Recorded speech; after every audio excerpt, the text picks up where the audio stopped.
どうしてそんなやり方しかできないんだ。ほら、簡単だろ。誰も傷つかない世界の完成だ。It is human nature to project things outwards and alter our exterior persona in order to compensate for some deeply rooted dilemma. This sort of thing is everywhere. Many bullies pick on others because they lack self-confidence and need something to prop themselves up. The most flamboyant, extroverted, seemingly confident person may actually be incredibly insecure. And most pertinently here, those who outwardly mock and deride the state of society from a detached position may actually be more craving of what it contains than one would think. Hikigaya Hachiman, the main protagonist of my teen romantic comedy Snafu, also known as Oregairu, is an introspective, prideful, cynical high school student.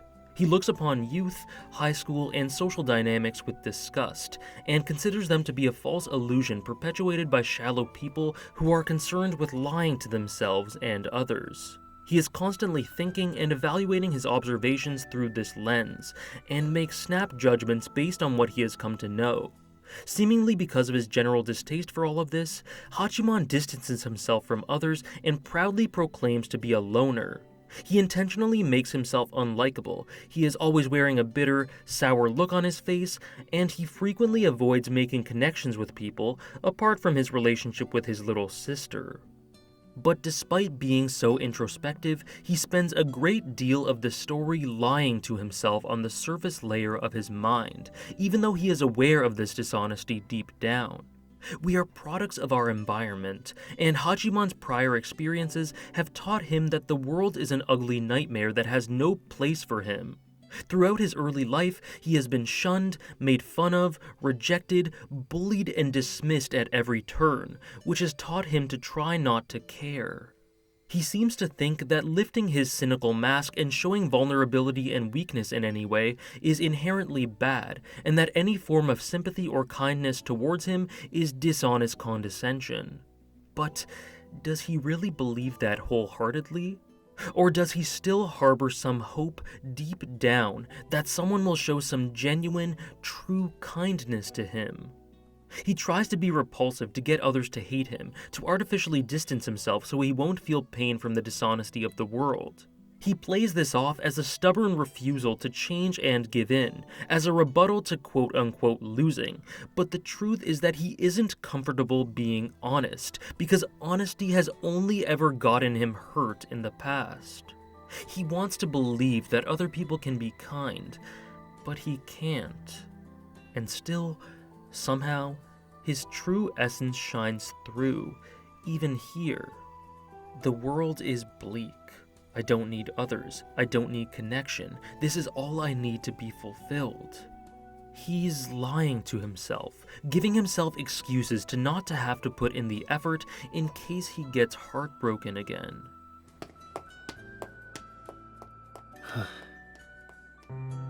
俺は優しい女の子は嫌いだ。ほんの一言挨拶を交わせば気になるし、メールが行き交えば心がざわつく。電話なんかかかってきた日には着信履歴を見てつい頬が緩む。だが知っている。それが優しさだということを。俺に優しい人間は他の人にも優しくて、そのことをつい忘れてしまいそうになる。真実は残酷だというのなら、きっと嘘は優しいのだろう。だから優しさは嘘だ。いつだって期待して、いつも勘違いして、いつからか希望を持つのはやめた。訓練されたぼっちは二度も同じ手に引っかかったりしない。百戦錬磨のつわもの、負けることに関しては俺が最強。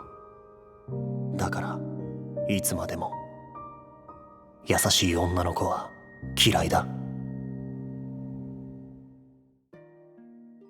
Hachiman is a compassionate, good person, but he has been burned so many times in the past. By school crushes, by cliques, and other students. As a byproduct of school life, he has been conditioned to not trust anyone or open up. He has built up this idea that he is not worth anything, and his concept of self-value is slim to none.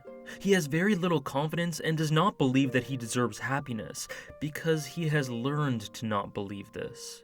But in a narrative stroke that nicely displays humanity's longing for truth and connection, despite all of this, he wants to help people.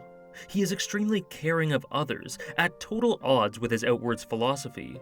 And the service club he joins at the beginning of the story gives him a way to do that. But because of his specific circumstances, his way of helping people is often radically altruistic, to the point where he sacrifices his reputation, feelings, and personal well-being to assist them, suffering humiliation after humiliation to help people. He is such a kind soul, and he is like a deer in the headlights when it comes to trying to communicate this kindness.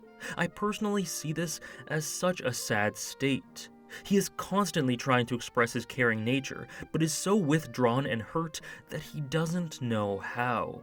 One of the only ways he knows to achieve the desired results in these situations is self-sacrifice to maintain the status quo of the people involved without really getting to the deepest root of the issue, metaphorically beating himself into the dirt and dismissing his worth, because that's what he's familiar with and that's what he thinks of himself. And because of his pride, he is far too stubborn to change easily. Hachiman is characterized by fear, and despite how quirky and cheerful Oregairu as a story can be at times, we need only look beneath the surface to see a sad story of someone who has never learned to properly connect with most others despite wanting to, who is on constant alert and frightened to death of being used or hurt. This is no way to live. He refuses to accept help from the vast majority, partly because he doesn't want to expose his vulnerabilities to the world, and perhaps partly because he doesn't think he deserves this help. But this state of affairs is interrupted by two young women who have grown to care for Hachiman, who constantly offer him a place of comfort and happiness. この場合、なぜ傷つけたくないかこそ考えるべきなんだ。そしてその答えはすぐに出る。大切なものだから傷つけたくない。It hurts Yuigahama and Yukino to see Hachiman do these things, because they care for him. He just doesn't seem to be able to conceptualize this and understand, because this is an extremely unfamiliar situation, tragically enough. But he eventually realizes the harm that he is doing to those he cares about, and decides to make a change. Over time, his outer shell wears away, and Hachiman is able to properly become close with the two. They teach him that he does have value, and that he does deserve to be happy, and things slowly start to develop. But then, an interesting problem occurs. As pointed out in Subtitled Anime's video on the topic, Oregairu has a razor focus on the theme of dishonest facades. How the way we portray ourselves in societal interactions can be completely superficial or even artificial. And this is done for many reasons, but the most potent of these is in order to maintain a comfortable, peaceful status quo within social groups. Group dynamics are sensitive and volatile, and altering them too much can cause previously happy friend groups to completely shatter. Those involved with these groups may not want to take a chance on love with someone else or make some sort of drastic action in fear of compromising the harmony of the group. And this puts them all in stasis. Cautious happiness, where those involved are too scared to change things, tunnel-visioned and stuck in these little bubbles in the hopes of holding on to these friendships. Stick or twist. Most choose to stick. What Hachiman rightly observes is that this dynamic is ridiculous. He states it as cowardly to not try and pursue happiness, and if a group was so fragile that it would split after one big change or altercation, how strong were those friendships in the first place really?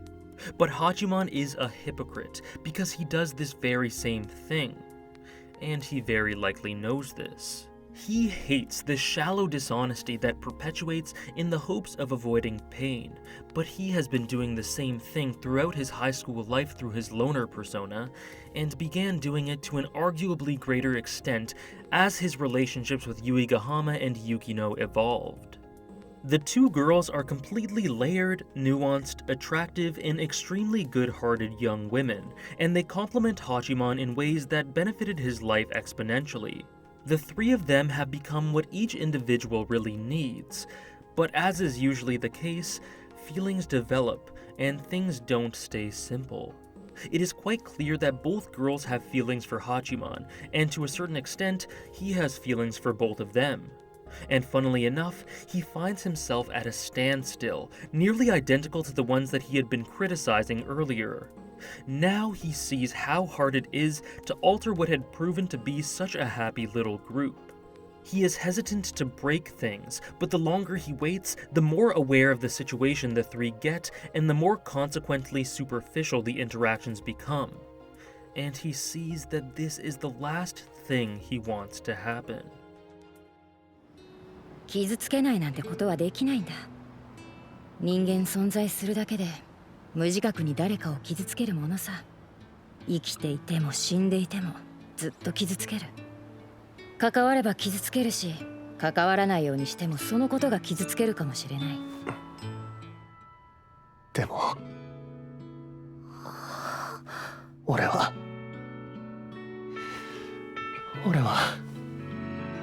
それでも俺は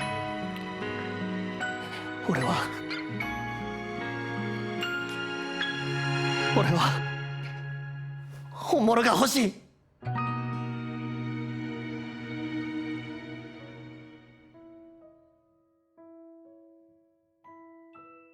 What Hachiman seems to understand but cannot yet apply to himself is that taking that extra step and becoming vulnerable is what being human is.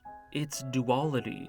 You can't have the joys of connection without risking the sorrows. For someone who has longed for and craved human connection his entire life, Hachiman is understandably desperately afraid of losing the valuable relationships that he has built, which amplifies the difficulty of the situation for him personally.